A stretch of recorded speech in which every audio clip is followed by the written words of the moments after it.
Right, we turn to this now. Anxious family members have gathered at the site of the George Building collapse in the Western Cape. A search rescue operation is currently underway. So far, managing to locate nearly 40 people, continuing, of course, now for a third night. Western Cape officials have confirmed that another person has died, bringing the death toll now to 8. 14 others are in a critical condition. 75 workers were busy there on that construction when the multi-story structure caved in on Monday. My colleague Xoli Mngambi is live for us on the ground this evening, as well as Karinda Jagmohan. Xoli, good to have you. Thank you very much for coming on tonight. What are we learning as far as the operations are concerned, getting to that critical hour, I suppose, being the third night now that people are still stuck underground?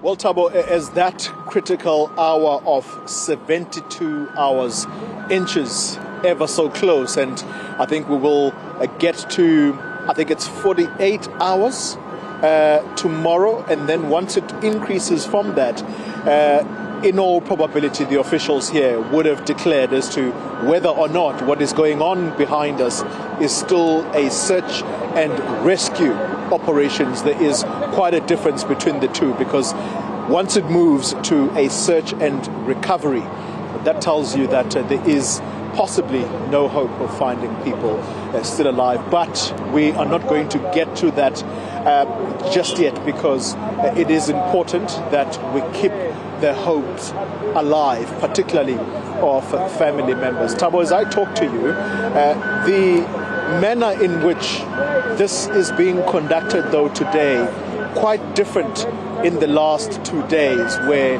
there was a careful movement in as far as trying to get into this rubble. This time around, the machinery is literally breaking the concrete, and there doesn't seem to be that extra care that was there previously, Thabo. And I suppose it does tell us that there is a shift to how this is now being conducted. But I don't want to waste too much of the time, Thabo, because there's lots to get through. So let's just recap some of what we saw today. And joining me for that conversation is my colleague Karinda Jagmohan. Karinda, good evening to you. So let's start with the survivors. I know that at some point we were able to interact with some of the survivors. Let's talk about what they've had to say. Certainly. So we understand at this point that 36 people were pulled from the rubble so far, and we know that 8 have passed away. And rescuers are looking for more people, but we have spoken to some survivors, and one of them who we spoke to was a supervisor at the site, Moses Malala. And we saw him here, in fact, just at the tail end, because he said he was tired of talking about this experience. He managed to jump out of the building on Monday. He said he heard some sounds and he felt the building shaking, and he realized in the nick of time what was happening. He jumped. He hurt his knee, he hurt his stomach, but he also saw 2 of his friends perish, and it still haunts him. Early, his wife was also there. His pregnant wife was at the scene. Fortunately, she's okay, but he is one of many survivors that are battling to come to terms with what has happened. And let's actually take a listen to what he had to say, Moses Malala. I'm feeling scared also, me, but appreciate. It's not my I don't know what I can say, but yeah. Anyway, but I have a problem for my colleague, that one always passed away nearest to me, because every night I can't sleep, because since Monday we are here on the site every day to check our guys. Oh, that's a harrowing account, Karinda Jagmohan, and I suppose this is part of the reason why the officials have psychosocial people that are inside, and they are the ones that are helping the families come to terms, particularly those families that have not heard about their loved ones. What can you tell us about that process inside? that process is so critical. It's counseling being offered to the families as well as religious services, something that we know, especially in this country, South Africa, is held very dearly. And right now, there are also members of the public that are just down the street by the barricades, also standing there. Some family members are there as well. We spoke to one lady who said that her brother-in-law is still trapped beneath this rubble. At the time we spoke to her, you had just broken the news that another body was found, 8 bodies.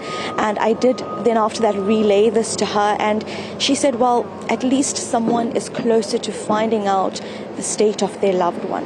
And that is her source of strength right now. She's not an immediate family member, that's why she was there, but just behind us in this building, there are immediate family members that for the past 2 days have been watching over the scene behind us and praying. We even just yesterday saw some come out crying. It's a very emotional time, but what we see is they're just being offered some privacy. But they're listening to this concrete. They're watching that drill, and we just watched it now. It's a bit scary how it's drilling directly into that concrete rubble, and it's happening at a time where for a long time rescuers were there at that site, that big hole that was created. They found 2 people. They heard voices, but now they're drilling in.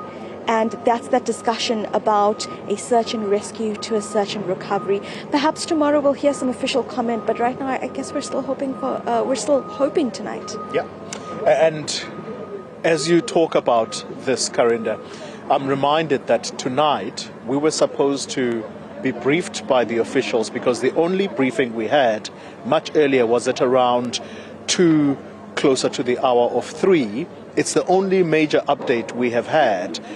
We were supposed to be briefed at 6, but that has now been held in abeyance. Do we know the reasons behind why the officials have seemingly cancelled that particular update? You know, it's not clear at this point. There was that message that came out saying, be ready, there's going to be a briefing right here at 6 o'clock. And at that point, the mood had somewhat changed. We had just seen the 8th body being removed, and really at a point where yesterday this time there was applause because we found a survivor. Now we can feel the atmosphere has changed. It's a more solemn mood because it's a realization that, okay, a body has been found, and now maybe they're looking for something different at this time. And so with regards to the briefing, I think tomorrow we're going to get a much clearer picture with regards to the state of this and the investigation.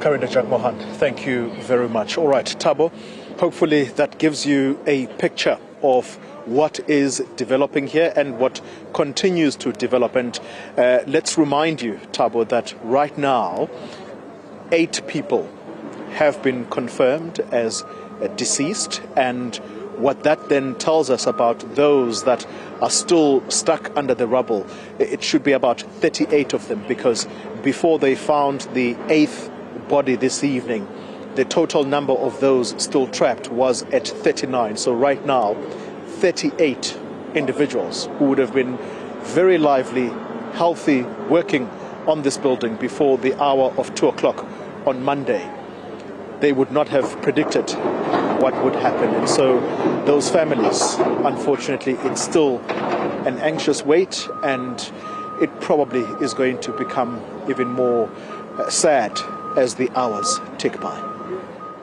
All right, Mngambi, thank you tonight. 38 families still awaiting some kind of news as to how the operations are going, as the rescue teams, my colleagues saying, are changing the tactic of how they are retrieving those bodies, now beginning to bring in some heavy machinery, something that we did not see last night, where they were really using their hands and using some of the smaller tools to be able to get to the rubble and underneath that rubble. Well,